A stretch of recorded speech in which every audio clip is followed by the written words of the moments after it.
À tous, merci d'être venus assister à notre conférence débat avec Christian. Donc je remercie aussi Christian et Dominique d'avoir fait un long trajet et d'être sortis du Périgord vert pour venir jusqu'en Mayenne, dans le nombril du monde ici. Bon, je remercie aussi la mairie de Chantigny de nous mettre à disposition gratuitement la salle et la société Artibin qui nous a fait un don qui permet de financer le trajet de Christian. Bon, on mettra quand même un chapeau à la fin pour les projets de Christian et Dominique sur le Périgord.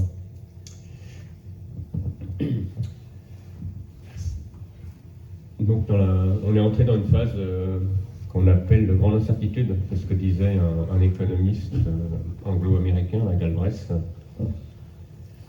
Dans la vie du monde, il y a toujours eu ce genre de phase. Hein. C'est vrai qu'on n'aime pas trop, parce qu'on est habitué à la stabilité, et les 0,0 incertains, ça n'a jamais enchanté l'humanité.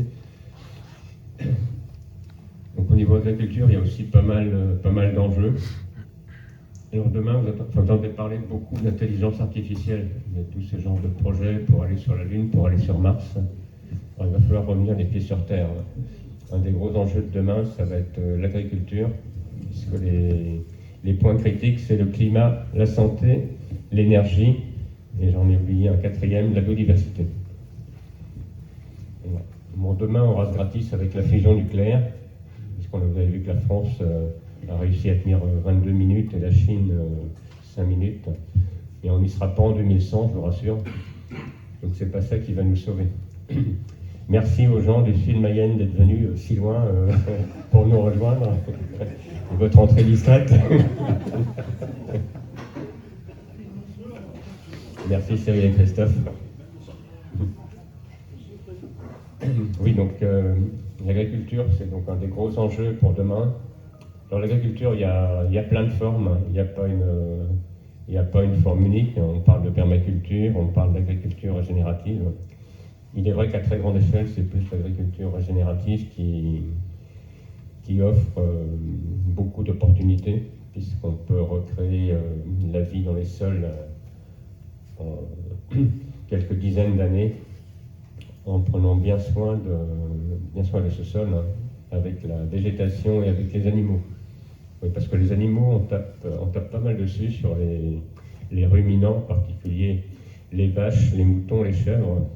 Sauf que partout sur la Terre, que vous alliez du pôle au Sahara, vous avez des ruminants dans tous les continents et dans toutes les zones climatiques. Donc le bœuf musqué dans les zones arctiques, le chameau au Sahara, les lamas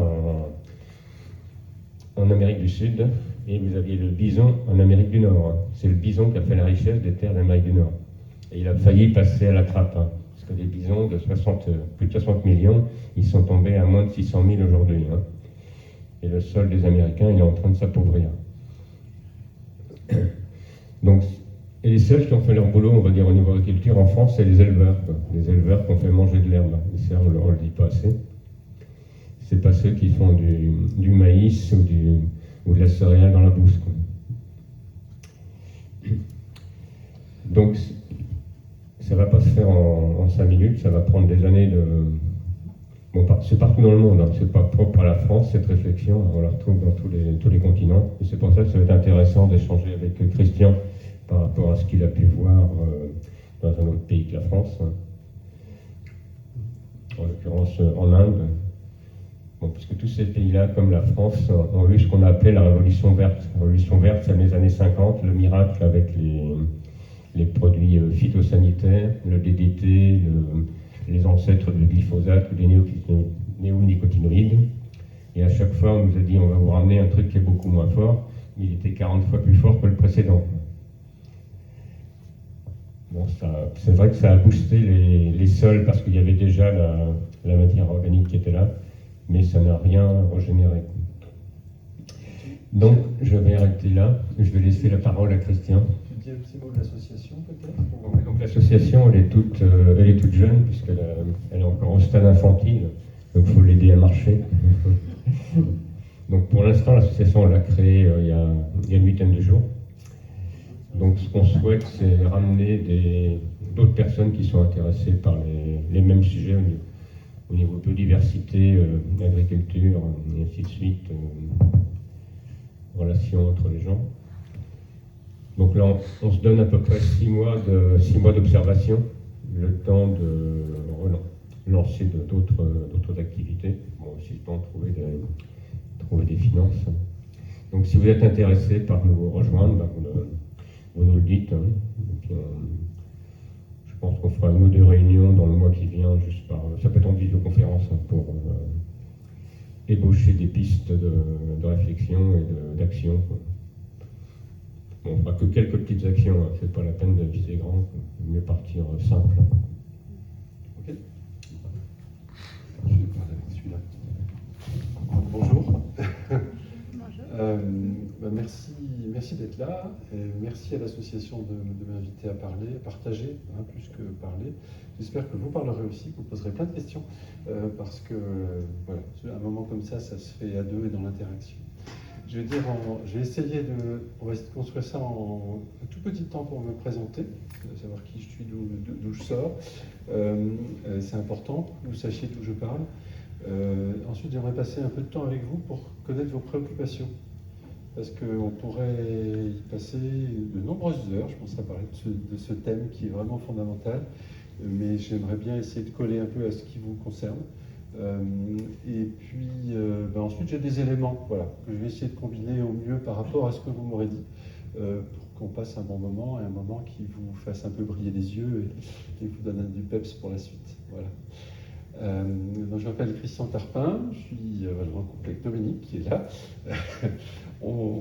Pardonnez-moi, j'aurais peut-être parfois j'ai peut-être bafouillé, on est bien fatigué parce qu'on a roulé comme des abrutis depuis hier soir en fait. Voilà. Et mon cursus, il est un petit peu atypique, on va dire. Je suis ingénieur des ponts et chaussées de formation. Donc j'ai une grosse formation, c'est un bac plus 6 avec farci de maths, de physique, de biologie, de machin, etc. Mais j'ai eu de la chance au pont et chaussées d'avoir une formation très multidisciplinaire, donc entre autres très liée à agro. J'ai eu des profs fabuleux, mazoyer, des gens comme ça, des profs d'agro, qui m'ont vraiment sensibilisé à des choses importantes. J'ai eu aussi beaucoup d'enseignements transversaux comme la systémique. Systémique, c'est une discipline qu'on n'enseigne pas assez en France. Hein. C'est-à-dire que notre société a tendance beaucoup à réfléchir en silo. Il y a ceux qui connaissent ça, ils pensent que tout se résout comme ça. Alors le problème, c'est l'emploi. Le problème, c'est les retraites, c'est je ne sais pas quoi. Non, le problème, c'est tout. En fait, on est tous interconnectés. Donc la systémique, c'est la science qui permet de réfléchir à la complexité. En fait. Ce qui s'est passé pour moi, qui était assez atypique, c'est qu'en fait, en 1985, en sortant de l'école quasiment, j'ai eu tout à coup une prise de conscience, mais violente un peu, pour un jeune ingénieur qui avait une petite femme qui voulait un enfant, une maison, etc., et tout frais diplômé. J'ai compris que le monde allait se planter et qu'on allait buter sur les limites de la croissance. Alors, on dit les limites de la croissance, j'aurais pas dû te laisser écrire ça, Michel, en fait, d'ailleurs, parce que ce terme, cette phrase-là vient d'un rapport célèbre paru en 72, que je ne connaissais pas en 85. Moi, mon épiphanie à moi en 85, c'est en lisant un article de Paris Match. C'est drôle, mais cet article de Paris Match titrait triomphalement « Ça y est, l'homme a fini d'explorer la planète, il vient de mettre les pieds, d'arpenter les derniers mètres carrés de planète qu'on ne connaissait pas encore. » Et ça, c'était glorieux dans la bouche de Paris Match. Et moi, ça m'a atterré. En fait, j'ai compris un truc, c'est qu'on avait fait le tour. Et voilà, moi, je venais de passer 6 ans d'études poussées, 4 ans de ponts et chaussées, pour bouffer de l'espace, dérouler du bitume, construire des ponts, des rails, des routes, des oléoducs, ce que vous voudrez. Et tout à coup, je me suis pris ça en pleine face. Voilà. Ce n'était pas très agréable. Et ce que j'ai fait, c'est que j'ai essayé, je reviendrai sur les limites à la croissance, plutôt que les limites de la croissance. J'espère qu'on aura l'occasion d'en reparler. C'est un thème, posez-moi des questions. Pourquoi les limites de la croissance? Est-ce qu'il y a vraiment des limites à la croissance? Ça, si ça vous intéresse, on en parle. J'ai bricolé pendant 25 ans, j'ai fait carrière en tant qu'ingénieur des ponts et chaussées. Ma spécialité, c'était la mobilité, et j'ai essayé de m'accommoder de ma prise de conscience en trichant avec moi-même, abondamment, comme on fait souvent à cet âge-là. J'ai bricolé en disant, ben, moi, je ne construirai pas d'infrastructures. J'ai essayé de faire mieux marcher ce qu'on a, de mieux marcher les infrastructures existantes. Donc j'ai beaucoup travaillé sur des choses comme l'information, par exemple. Les petits messages lumineux que vous voyez sur le périph' quand ils vous disent Porte d'Orléans 6 minutes, là, c'est moi, par exemple. Des trucs comme ça, voilà. Les GPS qui vous disent par où il faut passer, quel temps vous allez mettre, c'est moi qui lançais le premier au monde, en 96-17. Des trucs de ce genre-là. Parce que je me disais, mais faut arrêter de mal utiliser ce qu'on a, et à chaque fois qu'on utilise mal un truc, on en refait un autre, quoi. Mais zut, quoi. Donc j'ai essayé de résoudre ça comme ça. Et puis en fait, c'était quand même triché, parce que mine de rien, j'étais quand même un rouage de la technostructure, apportant mon énergie, mon intelligence, etc., à faire marcher le truc encore plus vite, encore plus mal, quoi. Et ça m'a rattrapé à l'occasion de la crise de 2008, la crise des subprimes, où j'ai en fait plongé que j'étais en relation avec les ministères, la technostructure, nos élites, comme on dit. Je me suis rendu compte qu'ils étaient dans une inaptitude totale à envisager ce qui se présentait à nous comme mutation nécessaire. Et ma prise de conscience de 85 m'est revenue. Et j'ai tout planté. Voilà. J'ai tout planté, je suis parti en Inde. Et en Inde, par un concours de circonstances assez étrange, on m'a offert sur un plateau de reprendre une ferme. Si vous voulez que je vous en parle, j'ai prévu quelques slides, je passerai vite dessus parce que c'est pas le sujet, c'est en Inde, c'est loin de chez nous, c'est en tropical et tout, mais si vous voulez voir quelques images de ma vie là-bas, ça c'est une image de, voilà, c'est le chemin principal à l'intérieur de ma ferme. On pourra en parler si vous voulez. Et cette expérience a été vraiment retournée comme une chaussette. Cette ferme n'était pas en bio en plus, c'était une ferme conventionnelle, la seule d'ailleurs d'Euroville, là où j'étais. Et assez rapidement, ça m'a tellement ulcéré que je l'ai converti en bio. Je me suis rendu compte que c'était pas assez de convertir en bio une ferme qui avait été maltraitée pendant 40 ans. Et ce qui m'est apparu, c'est que cette ferme était comme une espèce de raccourci de la planète entière, abîmée par 40-45 ans de mauvais traitement de la terre, plus une terre tropicale très fragile, qui couvre quasiment toute la bande équatoriale d'ailleurs sur la Terre. Et je dis, non seulement il faut arrêter de nuire, mais il faut réparer. Et donc assez rapidement, je me suis orienté vers du soin en fait, de la Terre. Et j'ai redécouvert quelque chose qui existait déjà, en fait j'ai réinventé le tienne, c'est l'agriculture biorégénérative, qui avait été théorisée dans les années 70-80, notamment par le Rodale Institute, dans les mêmes années que la permaculture se faisait connaître en Australie. J'ai puisé dans ce corpus-là pour affiner mes méthodes. J'ai fait plein de bêtises, des trucs qui n'ont pas marché. C'est comme ça qu'on apprend. Et puis, à la fin, ça a quand même tellement bien marché que la ferme est devenue tellement florissante et productive de richesses primaires que j'ai pu partager ça et faire vraiment une expérience fondamentale, une expérience d'abondance, qui est vraiment une expérience. Ça ne tient pas en mots, hein. J'essaye, j'ai que les mots pour partager, là, mais faire l'expérience de l'abondance, c'est quelque chose qui est très étrange et totalement révolutionnaire dans nos vies. C'est vraiment l'évangile, ça. Pardonnez-moi, c'est la bonne nouvelle. Non, mais j'ai absolument pas rien de prêchi-prêcha ni de religieux, mais je l'ai perçu vraiment comme une bonne nouvelle. Voilà. Parce que depuis qu'on est tout petit dans nos sociétés, on est élevé dans la rareté. Il n'y a jamais assez de tout, quoi. Je veux dire, c'est atroce, quoi. Je veux dire, maintenant il y a le chômage, donc il n'y a pas assez de boulot. On tire la langue en fin de mois, il n'y a pas assez d'argent. Maintenant, ça va être la guerre en plus, apparemment. Donc, et puis on n'a pas assez de chars. Enfin bon, c'est. Voilà. Donc, j'ai fait l'expérience de l'abondance en me reconnectant à cette terre à travers ces pratiques biorégénératives. Et c'est de là que je vous parle. Donc j'ai des trucs à partager avec vous. Maintenant, ce que j'aimerais bien savoir, c'est qu'est-ce qui vous intéresse dans tout ça? Qu'est-ce que vous avez envie que je développe? Jetez des mots, je vais essayer de les choper, je les noterai, puis je vais surtout essayer de les respecter, s'il ne va pas être idiot. Allez-y, lancez-vous. Pourquoi l'Inde? Ah, pourquoi l'Inde? J'essaierai d'y répondre. Autre chose?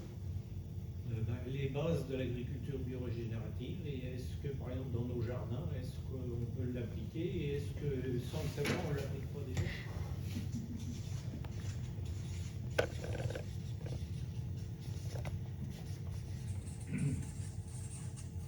Ça vous va comme ça?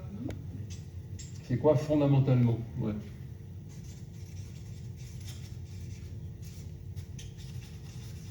Ouais.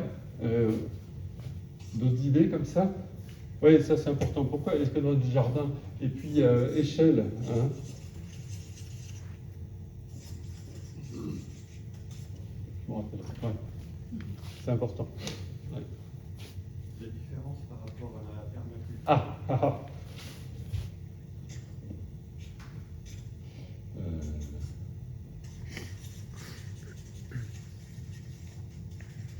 Ok. Et l'agroforesterie. Ah.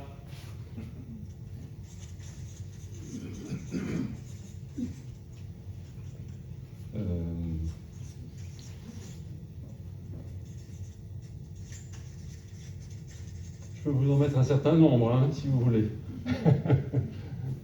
Oui. Est-ce que vous pourriez nous parler de l'eau? S'applique-t-on pas? Ah, très important. En réserve. Ah bah, ça, c'est important par rapport... ouais. La pratique, la police de l'eau aussi. L'eau, ouais, d'autant plus c'était important en Inde. Parce que c'était pas un pays sec, hein, il tombait à 1,40 m d'eau tous les ans. Donc ça va, c'est pire que Limoges. Limoges a très mauvaise réputation. Mais par contre, c'est 1,40 m, il tombait en 6 mois, dont 80% en un mois, quoi. Pour vous dire un peu le niveau, c'est en 2015, c'est ça. On a eu 2 mètres 4. Notez que depuis que je suis parti en 2021, je crois qu'ils ont eu 2,36 m. Donc, vous voyez. Mais en 2015, on a eu 270 mm en 24 heures. 90 mm en 15 jours. Et je vous dis, dans ce genre de circonstances, on ne sait plus où se mettre. C'est vraiment impressionnant. Et l'eau, effectivement, on a une abondance, mais après, il y a 6 mois de sec. Est-ce que vous en avez en réserve? Eh ben voilà. Qu'est-ce que voilà. Ouais, la gestion. Ouais, gestion. Moi, j'aimerais bien savoir combien de temps entre le temps zéro, là, où vous êtes arrivé en Inde, c'était la catastrophe, Ouais. et puis le temps où c'était l'abondance. Bien, Ah. mais, Ouais. voilà, Combien de temps pour guérir? Ouais. Ouais, comment formuler ça? est-ce qu'on laisse tomber dès que ça va pas, ou est-ce que Euh... accélérer dans l'effort? Oui, il faut persévérer, ça c'est sûr. Et moi, j'ai eu une chance, c'est que je suis tombé amoureux de cet endroit. Dès le premier instant, j'ai su que c'était là que je devais être. Donc c'était facile de persévérer. Mais ça a merdé pendant longtemps. Puis j'ai eu de la chance aussi. Je ne sais pas comment formuler la question. Le processus. Nécessaire, l'évolution de la Terre. Le retournement. Zéro à la production. À l'abondance. Retournement. Retourner à l'abondance. Oui, vers l'abondance. Ouais. Ouais. Ouais, c'est déjà pas mal ça. Hein. Moi, j'ai peut-être une petite Allez. question. Oui. Comment on nourrit un sol? Comment fondamental. Ouais, c'est lié à ça. Ouais.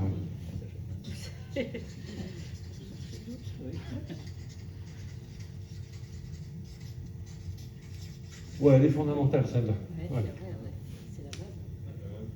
Il y a des choses également, il y a le rôle des animaux dans le processus. Ah, place des animaux. Michel en a parlé.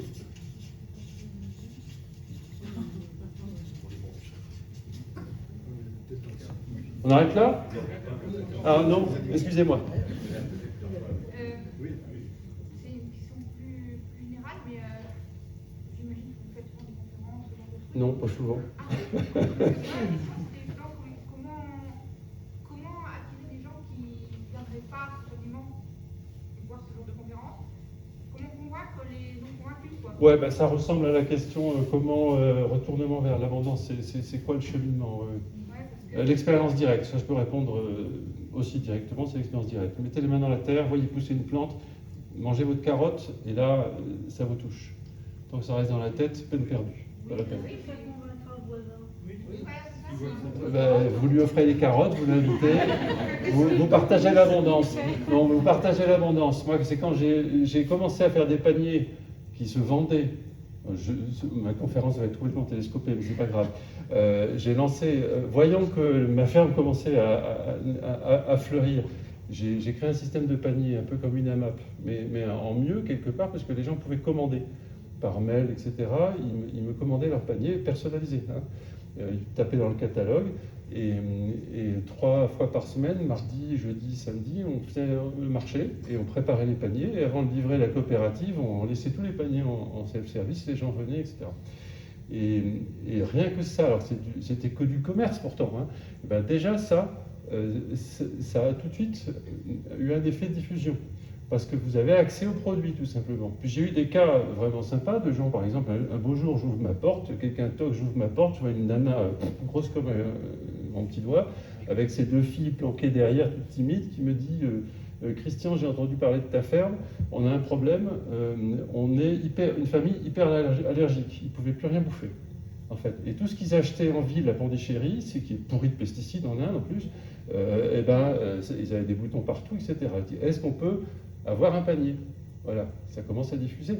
Et en fait, ils n'étaient pas Aurovilliens, ils n'étaient même pas volontaires. Donc j'aurais dit, ça me gêne, parce que Auroville, c'est une communauté, ça fonctionne entre nous.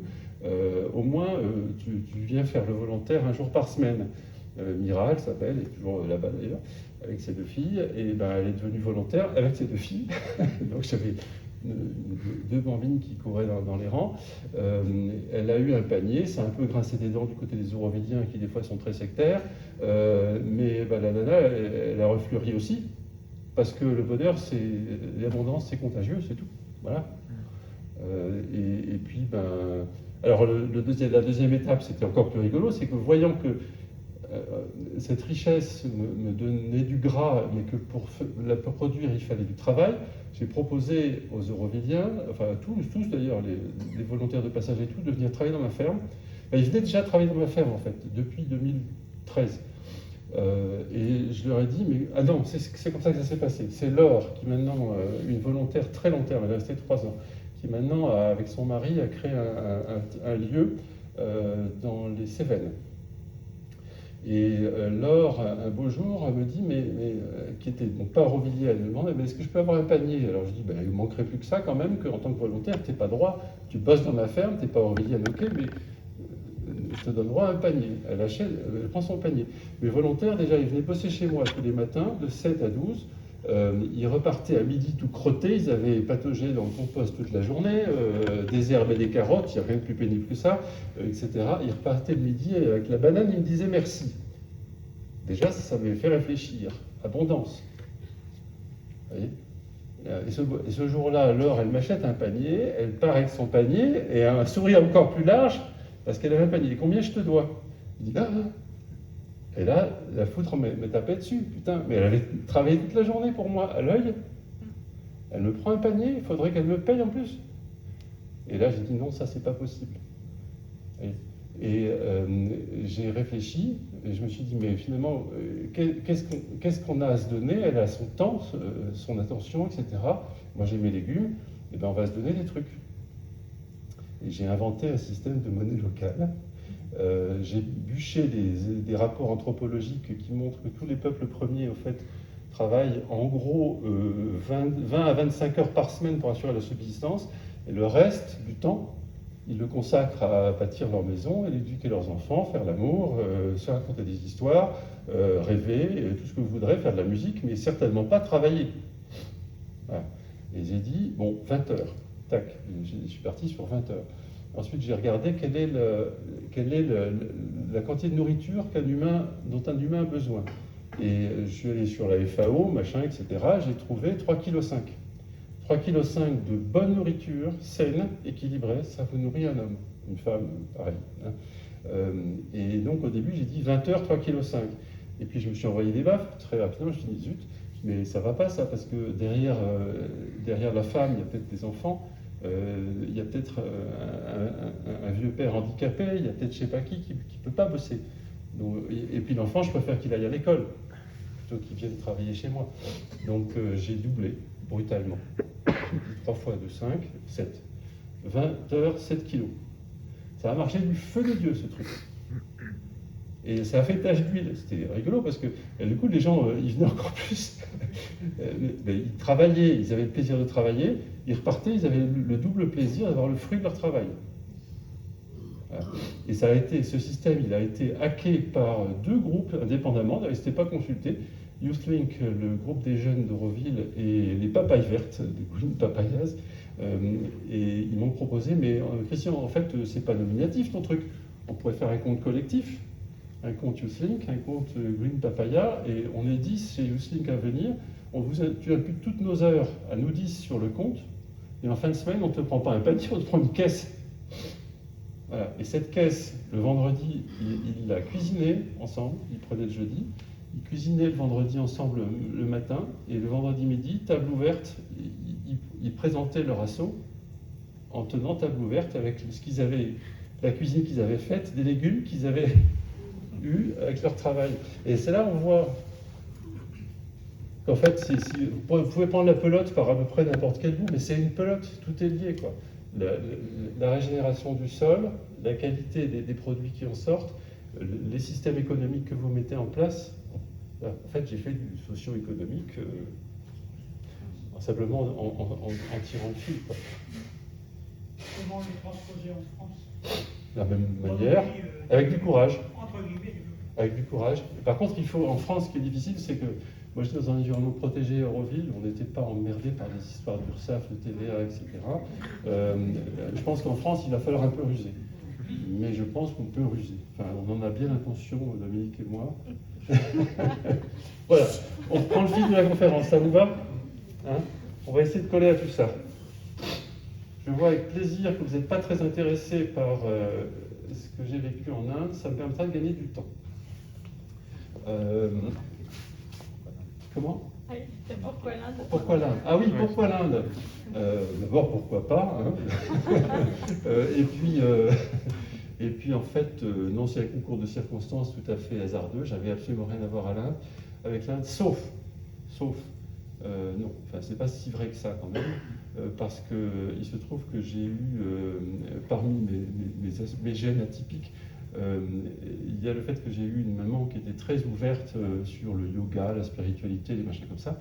Et quand j'étais petit, elle m'avait parlé d'Euroville. Parce qu'elle était très malheureuse dans sa vie de femme mariée et pondant des gosses en France, dans les années 70, enfin vers 70 même. Où on était à Paris, je crois, très malheureux, enfin en région parisienne. Et en fait, elle avait rêvé rejoindre les caravanes qui partaient vers l'Inde pour construire Euroville à l'époque. Elle m'avait parlé de ça, et autour de mes 10-12 ans par là. Et c'était resté inscrit dans un petit coin obscur de ma tête, sans que je sache vraiment ce que c'était. Et puis l'autre truc, c'est que j'étais très lié, un lien de cœur avec un homme qui a vécu entre la fin du 19e siècle et il est mort en 1950, qui est un sage indien qui s'appelle Sri Bhagavan Ramana Maharshi, et que j'ai jamais connu puisque je suis né en 60. Elle, ma mère m'en avait jamais parlé, mais je vous raconte l'anecdote. Un jour, je marchais dans le sous-sol, un couloir du sous-sol de notre maison. J'avais 14 ans et les murs étaient tapissés de livres. Il y avait énormément de livres à la maison. Et en passant un jour comme ça dans le couloir, qui est très étroit, je me rappelle, j'ai été appelé par un livre. Et je me rappelle, j'ai reculé et je savais quel livre c'était. Je l'ai sorti, je l'ai ouvert. Il y avait la photo de Ramana Maharshi dedans. Et j'ai jamais très bien su. À l'époque, je ne savais pas trop qui c'était en fait. Du haut de mes 14 ans, la spiritualité, c'est pas ça qui me chatouillait, on va dire. Vous imaginez. Mais en fait, il se trouve que Euroville est à côté de Pondichéry, que l'ashram de Sri Ramana Maharshi n'est pas très loin de Pondichéry non plus, et qu'à ce moment-là, on avait des amis proches qu'on aimait bien qui venaient de s'expatrier à Pondichéry. Donc voilà, les faisceaux de circonstances. Dans ces cas-là, vous savez, c'est une période de ma vie où, en fait, tout s'écroulait en France. En fait, j'ai senti j'ai senti en fait que mon boulot, j'y croyais plus, si vous voulez. Et globalement, l'image que j'ai eue, c'est, vous imaginez être dans un théâtre en flammes où tous les décors sont en train de s'écrouler autour de vous. Voilà. Et en fait, toutes ces représentations, ces croyances qu'on a qui nous font nous lever le matin, partir au boulot, gagner des sous, espérer notre retraite, etc. Tout ça, ça s'est écroulé autour de moi. Et donc je suis parti en ayant fait le vide. Et c'est souvent quand on fait le vide que les belles choses peuvent entrer. Ça répond à la question, je ne sais plus qui l'avait posée, pourquoi l'Inde. Mais voilà, donc il n'y a pas tellement de réponse au pourquoi, vous voyez, mais... Bon, allez, je la coche. Bien. Eh bien, écoutez, je vais d'abord parler de ce qui n'est pas très agréable. Faire simplement un petit revue historique de comment est-ce qu'on a construit l'infertilité. Alors, non, je vais fermer ça, c'est bête, parce que sinon vous allez avoir la réponse tout de suite. J'ai une question à vous poser. Je la remettrai tout de suite. Les plantes. D'où elles sortent leur matière? Les plantes, c'est de la matière. Quand vous voyez un chêne bien solide, c'est de la matière. Ouais, c'est une graine. Alors, une des réponses tout de suite, c'est la graine, effectivement. Mais qu'est-ce qui fait la matière des plantes, à votre avis? Répondez spontanément. Hein. La lumière, le carbone. Oh, c'est bien, vous êtes... le sol. J'entends quand même le sol. Le sol. Et là, j'entends des assentiments. Le sol, bien sûr. Alors, sachez effectivement que c'est une croyance qui est très fort ancienne, puisque Aristote l'a professé. Aristote disait le sol est matériel, la plante est matérielle, donc la plante prend sa matière du sol. C'est totalement faux. Je suis désolé. Et j'aime bien démarrer par ça, parce que simplement ça nous montre à quel point nos représentations du monde réel, celui dans lequel on vit tous les jours et qui nous soutient nos corps, qui soutient nos vies et nos économies, etc., elles sont totalement erronées en fait. Et du coup, on se fait entuber par toute une espèce de système construit en superstructure sur des mensonges, sur des trucs qui sont absolument pas nets, quoi, et pas vrais, en fait. Non, les plantes, figurez-vous, c'est de l'air. Et la bonne réponse, c'est effectivement, à la base, on va rentrer en détail, c'est pas la graine, parce que dans un gland de chêne qui pèse 5 grammes, il n'y a pas le chêne de 300 tonnes, de 20 tonnes. Non, donc la matière du chêne, c'est pas la graine. Ce qu'il y a dans la graine, c'est le plant du chêne. Il y a de quoi faire un chêne. Mais pour construire le chêne, il va falloir de la matière. Cette matière, c'est de l'air. Et c'est important que vous en preniez conscience. Nous sommes tous faits de carbone. Tout ce qui est vivant, c'est fait de carbone. En anglais, maintenant, d'ailleurs, on désigne le vivant par carbon-based, donc basé sur du carbone. Nous sommes faits de chaînes carbone. Le carbone, il vient d'où? Du CO2. Point. Et la réponse, elle est unique. Hein. Du CO2 de l'atmosphère. Des 400 parties par million de CO2 qu'il y a dans l'atmosphère. Et elle vient en nous parce qu'on mange des plantes, ou on mange des animaux pour manger des plantes. Ça revient à peu près au même. Hein. C'est toujours la même chaîne du carbone. Alors, on va repasser en revue rapidement cette méprise, parce que je pense qu'il faut vraiment qualifier ça de méprise.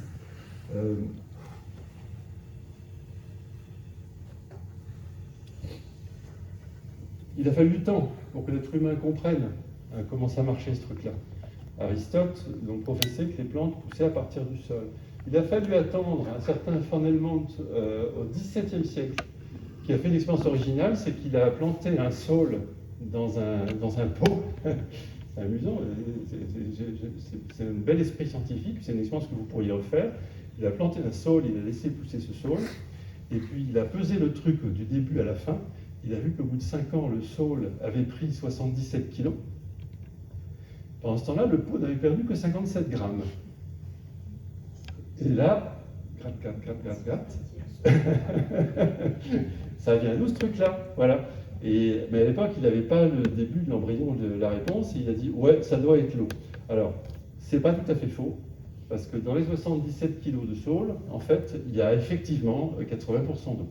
Donc il y a un élément de juste dans la réponse, mais il avait quand même loupé l'essentiel, c'est que pour qu'il y ait de l'eau qui se structure sous la forme d'un arbre, il faut qu'il y ait un contenant arbre. Et ce contenant, lui, par contre, c'est pas de l'eau. Et d'ailleurs, ça va me permettre de dire déjà une petite chose à propos de l'eau. L'eau, par rapport à toutes les matières les éléments chimiques que je vais évoquer, l'eau a un rôle très particulier, c'est que l'eau n'est jamais liée. L'eau n'est jamais la matière de qui que ce soit et de quoi que ce soit. C'est important de se rendre compte de ça. C'est que par contre, l'eau est un fluide qui nous traverse et qui nous permet de vivre, qui permet des réactions. Et il y a de l'eau, par exemple, qui est nécessaire pour que la photosynthèse se passe dans les plantes, mais la photosynthèse elle-même crée de l'eau. C'est un flux permanent, l'eau. Si je me mets dans un déshydrateur, vous aurez quelque chose comme 25% de mon poids actuel sous forme d'un pruneau séché. L'eau, elle n'est pas liée à moi. Elle ne fait que rentrer. Je bois, je fais pipi. Pardonnez-moi, mais on est tous pareils. Hein. Et on est tous en train de reproduire simplement le schéma originel qui est que la vie est née dans l'eau. Et qu'elle a besoin de l'eau comme médiateur, en fait. Donc l'eau a déjà, et ça commence peut-être à répondre à la question sur l'eau. L'eau est quelque chose qu'il faut certes parfois stocker pour l'utiliser sur des cycles, par exemple annuels, des choses comme ça, mais ce n'est pas un élément qu'on peut arrêter, qu'on peut figer quelque part dans du vivant, c'est un élément qui traverse le vivant en permanence. Et c'est important d'y réfléchir comme ça, comme un flux, plus que comme un stock. Alors, je reviens au XVIIe siècle. On comprend à cette époque-là que, mais ça n'a pas diffusé, vous vous rendez compte, parce que la plupart des gens répondent le sol. Vous êtes vraiment déjà très avancé, parce que d'habitude, la salle s'écrit le sol, bien sûr. Et non, c'est faux. Il a fallu ensuite attendre à peu près le siècle de Lavoisier, le XVIIIe siècle. Lavoisier est le premier qui a posé les bases, on va dire, d'une approche claire de la chimie par éléments qui se combinent, qui circulent et qui font des flux. Et ça a permis à divers savants de comprendre que, et ça c'est une expérience qui est très simple, hein, vous mettez un raton dans une cloche avec de l'air, et vous fermez, vous scellez la cloche, qu'est-ce qui se passe au bout d'un moment? Je vais vous donner la nourriture, tout ce qu'il faut, il crève. Pourquoi? Parce qu'il a cramé l'oxygène, qu'il a libéré du CO2, puis au bout d'un moment, il n'y a plus d'oxygène. Maintenant, vous mettez le même raton, la même nourriture, la même cloche, le même scellé, mais vous mettez des plantes dedans, et qu'est-ce qui se passe? Et bien, le truc, il dure. Voilà. Donc, c'est des expériences qui ont été faites au XVIIIe siècle, et c'est là qu'on s'est rendu compte d'une chose fondamentale, c'est qu'il y avait des échanges gazeux entre, notamment particulièrement les animaux et les plantes, des échanges complémentaires qui permettent aux deux de vivre ensemble. Les plantes libérant de l'oxygène, qui est le carburant des animaux, qui eux libèrent du CO2, qui permet aux plantes au contraire de se nourrir et de croître. Bon, le XVIIIe siècle, c'est assez récent. Mais on ne savait pas du tout comment ça marchait. Au XIXe siècle, c'est un certain von Liebig. Alors, vous connaissez tous les bouillons cubes. Liebig, c'est le même. Hein. En fait, c'est le premier qui a posé les bases de la chimie organique et qui notamment a compris comment dissoudre les protéines de la viande. Et c'est comme ça. Alors, il se trouve qu'il a sauvé une correspondante anglaise qui était chez une jeune fille qui était très malade. Il l'a sauvée avec du bouillon qu'il a fait inventer. Et du coup, il est devenu célèbre. C'était un homme d'affaires avisé. Il a fait fortune avec ça. Et c'est le premier aussi, parce qu'il avait les bases de la chimie organique, qui a compris, il n'a pas décrit la photosynthèse, mais il a compris comment marchait globalement le processus de photosynthèse, qui est, je vous le résume, hein, c'est avec de l'énergie. La plante utilise le CO2 de l'air plus des éléments qui viennent du sol pour construire des sucres, et ces sucres ensuite sont recombinés dans la plante de différentes manières, soit pour fournir de l'énergie, et soit pour fournir de la structure. Et la plante pousse comme ça.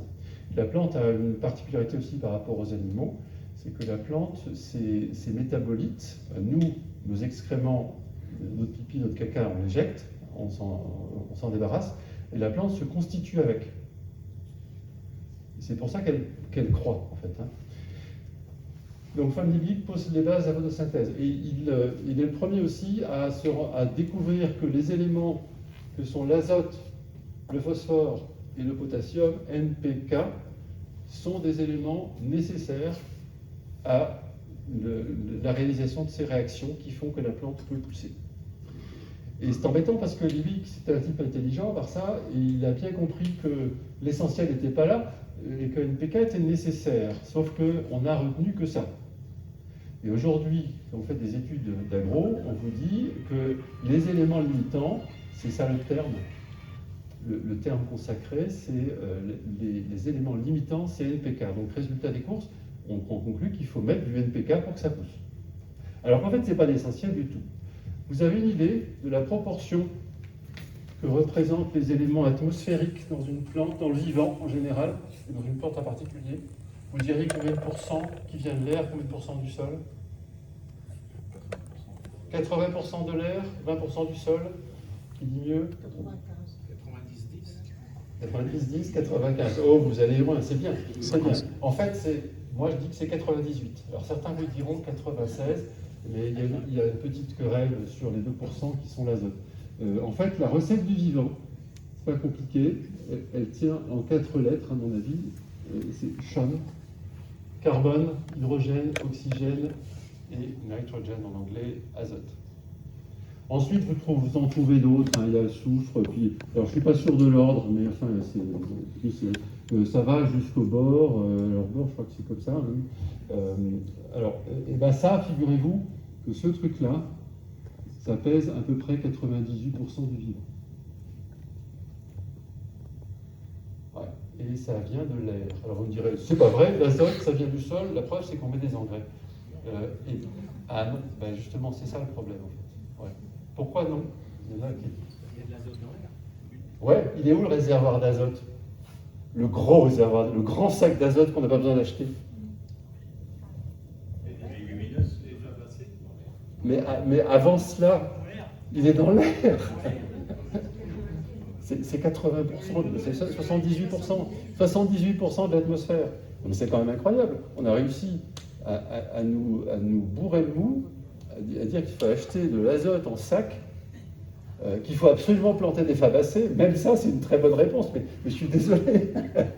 Non, c'est même pas, c'est même choquant, quoi. Il faudrait... Non, en fait, c'est pas comme ça que ça marche. L'azote, on baigne l'abondance.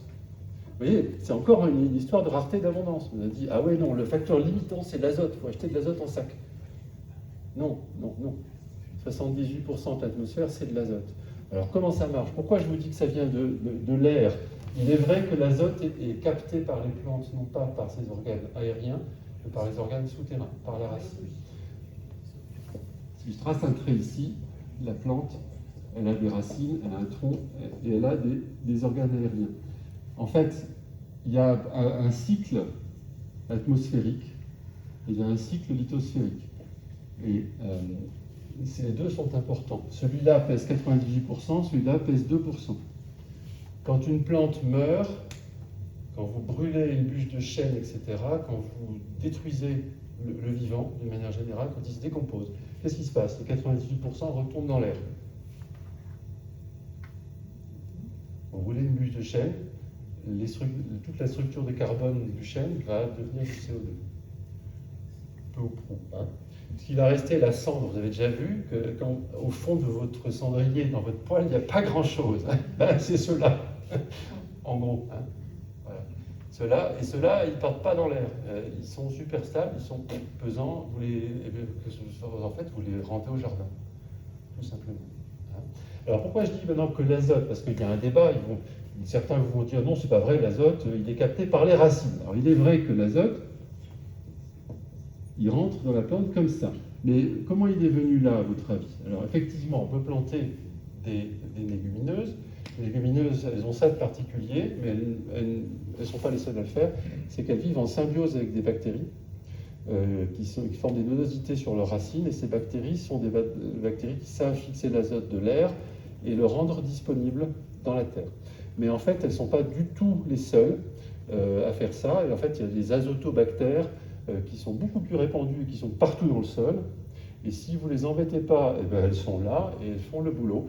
Et ce qui se passe, c'est que cette vie du sol vous fixe l'azote de l'air, qui est bien l'azote de l'air, dans le sol et le rend disponible aux plantes. Donc pour moi, elles font partie également de ces éléments-là. Alors, ce qui montre, enfin, ce qui me fait dire aussi que l'azote est très lié au cycle de l'air, c'est qu'elle a un métabolisme dans le sol qui est très rapide. C'est-à-dire que de l'azote minéral dans le sol, ça dure 2-3 jours, c'est la première pluie, c'est décidé. Donc c'est pour ça aussi que le moment où on fertilise un champ dans l'agriculture traditionnelle est extrêmement important.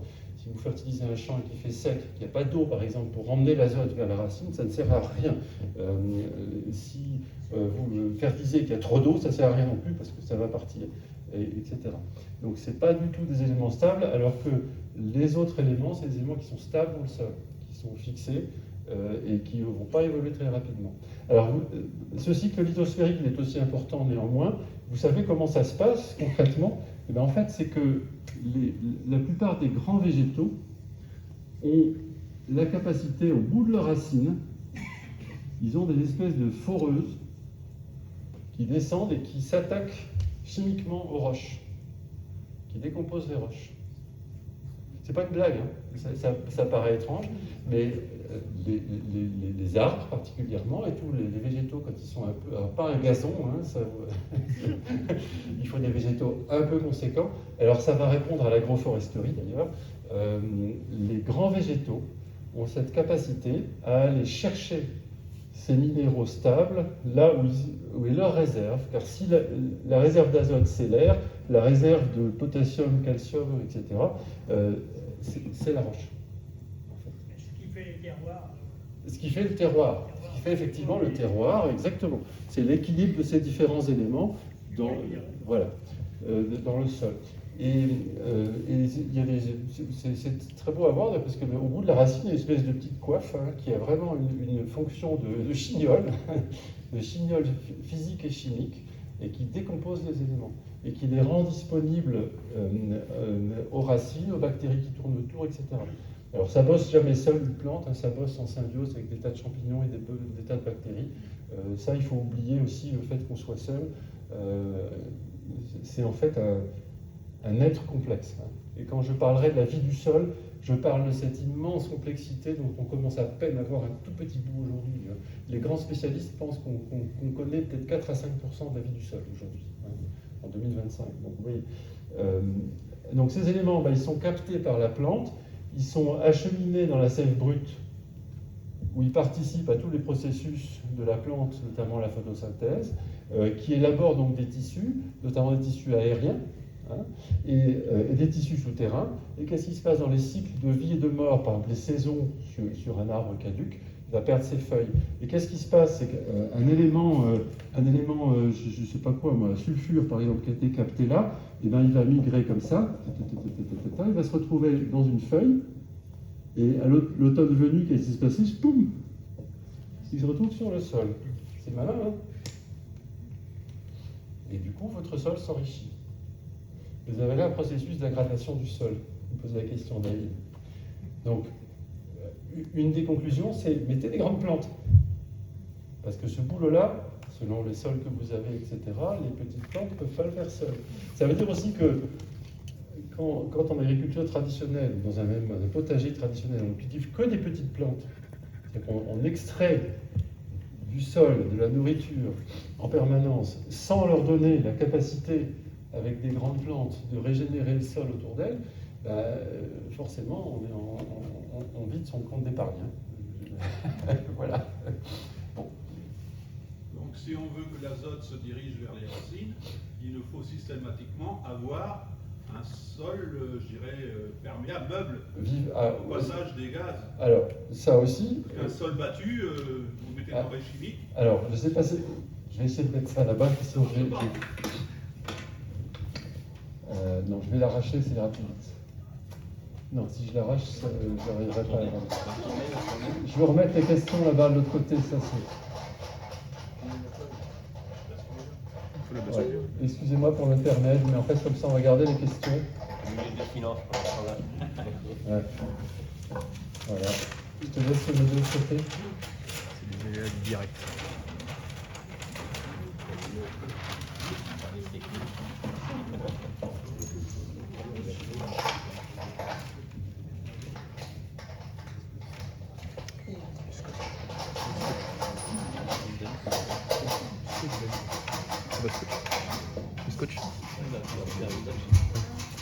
Ah, c'est bon. Pendant ce temps-là, j'ai quand même terminé ce tout petit tour d'horizon.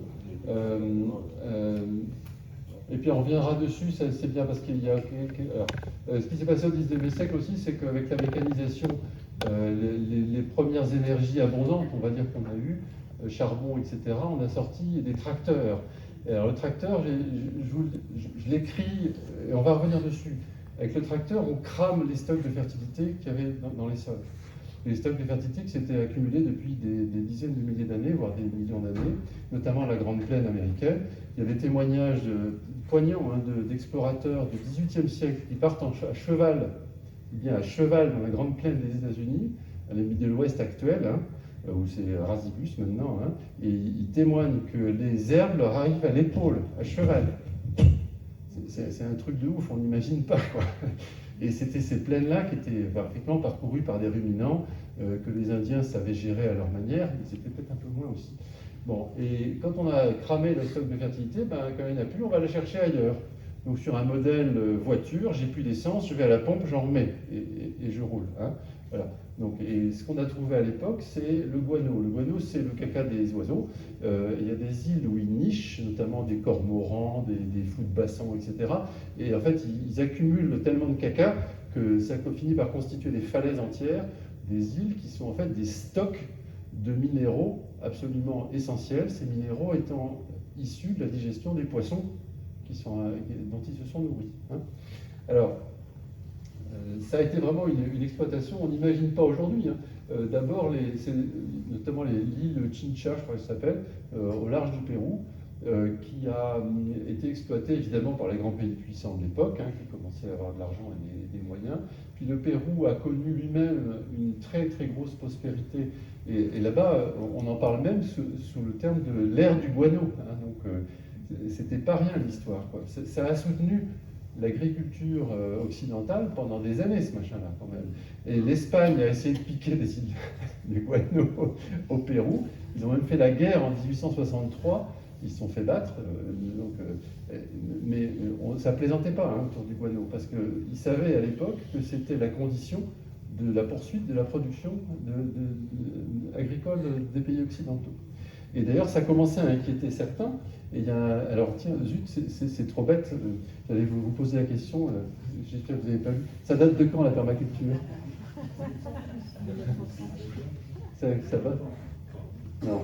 Bon, la réponse, c'est Holmgren et Mollison. C'est 70, le bouquin c'est des Australiens qui ont pondu un bouquin et qui ont formalisé le concept de permaculture. Mais est-ce que vous saviez que permaculture, ça veut tout simplement dire permanent agriculture? C'est couillon, mais en fait, ça vient d'un constat qui est tout bête, c'est que dès 1910, les agronomes se rendent compte que l'agriculture est partie sur une voie qui va se planter. Et qu'en fait, on est en train de cramer la fertilité qu'on a sans savoir la régénérer. Et que donc, ça va mal se terminer, un jour ou l'autre. Ils avaient du gras à l'époque encore. On n'en a plus beaucoup aujourd'hui. Maintenant, on a du pétrole. Mais bon. Et voilà. Cyril Hopkins, 1910, un bouquin entier dans lequel il a identifié le problème de construire une agriculture permanente, c'est-à-dire pérenne en fait. On dirait aujourd'hui pérenne. Ok? Ça laisse rêveur, Ça vous rappelle quelque chose, ça? Là, j'étais en 1910 sur la slide Beyrouth.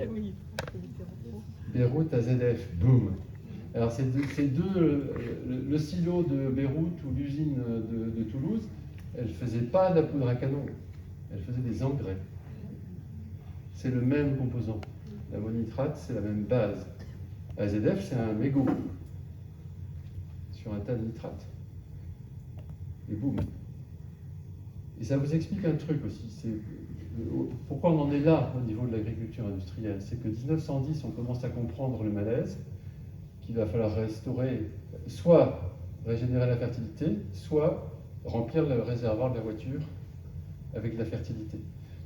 Sauf que restaurer la fertilité, c'est une approche qui s'appelle l'approche régénérative. On commence à définir ce que c'est que le régénératif. C'est que chacun mette du sien là où il est, pour que à chaque fois que vous rentrez dans la salle de bain, vous en sortiez, elle est plus propre qu'avant. Là, en l'occurrence, oui, c'est veuillez laisser les lieux en meilleur état que vous les avez trouvés. Hein, ça, voilà. Si vous voulez avoir une définition de l'agriculture régénérative, c'est veuillez laisser les lieux en meilleur état que vous les avez trouvés. Hein, donc c'est comme sur les chiottes. Hein, mais je vais vous parler souvent de pipi caca d'ailleurs, parce que c'est totalement lié. Je suis désolé. Et en fait, ils ont eu ce choix-là. Qu'est-ce qui s'est passé? 14-18, effort d'armement énorme. Donc des usines qui produisent de l'ammonitrate et de la poudre à canon à Donf, des usines industrielles qui savent faire des tanks, des machins. Qu'est-ce qu'on en fait en 18? Eh bien, des usines qui font des tanks, on fait des tracteurs. Des usines qui font de la poudre à canon, on fait de l'engrais. Et ça fait du business. Voilà. Décollage de l'agriculture industrielle. Il n'a pas fallu longtemps pour que ça commence à merder dans les coins. Et 1924, quand même, hein, des agriculteurs en Allemagne, en Autriche, commencent à trouver quand même qu'il y a de plus en plus de maladies, que les rendements baissent, qu'il faut en mettre de plus en plus, des produits. Et ils demandent à Rudolf Steiner de donner des conférences, qu'on appelle des cours aux agriculteurs. Et c'est ces cours, il a donné un cycle de 8 conférences, c'est ces cours qui ont fondé la biodynamie, en fait. 1924. J'aime bien revenir dans le passé comme ça, parce qu'on se rend compte qu'on est un peu sourd. Quoi. Et je vous parle en 2025 et on se pose encore ces questions. Bon. 1930, une série d'années de sécheresse. Bon, en plus de la crise de 29. Donc déjà, les États-Unis étaient bien secoués par la crise de 29, avec des gros exodes, etc. Une série de sécheresses. Toutes les plaines du Middle West, c'est du leuce, donc des particules très fines. Un grand vent balaye tout ça et le sol s'en va. Paf. Ça, c'est une image réelle. Ça, c'est une ferme du Middle West après le passage d'un vent de sable qui a soufflé des sols. Ils ont perdu leur sol. Dust Bowl. Ce bouquin est fondamental. Je vous conseille de le lire. Je ne sais pas s'il existe en français, hélas, mais... comment? Il y a eu un reportage sur Arte, en 3 volets, un film qui racontait ça. D'accord, très bien, je ne savais pas. Donc, dirt en anglais, c'est intéressant parce qu'en anglais, vous avez deux mots, soil, dirt. Dirt, c'est la terre, soil, c'est le sol. Et ils font vraiment la distinction. Dirt, c'est le support physique, hein, c'est ce qui salit les bottes. Et soil, c'est le truc magique vivant, avec de la bactérie, de la matière organique, etc., du champignon et tout. Hein. C'est intéressant parce que les Américains ont vraiment été blessés dans leur chair par cette histoire-là. Et du coup, la meilleure pédologie, la meilleure science des sols, elle se fait aux États-Unis, curieusement. Alors que nous, en Europe, on n'a jamais vécu ce genre de traumatisme. On est toujours assis sur nos soi-disant capitales de fertilité, en Limagne, en Beauce, etc. Les sols sont morts, on s'en fout, on met de la poudre.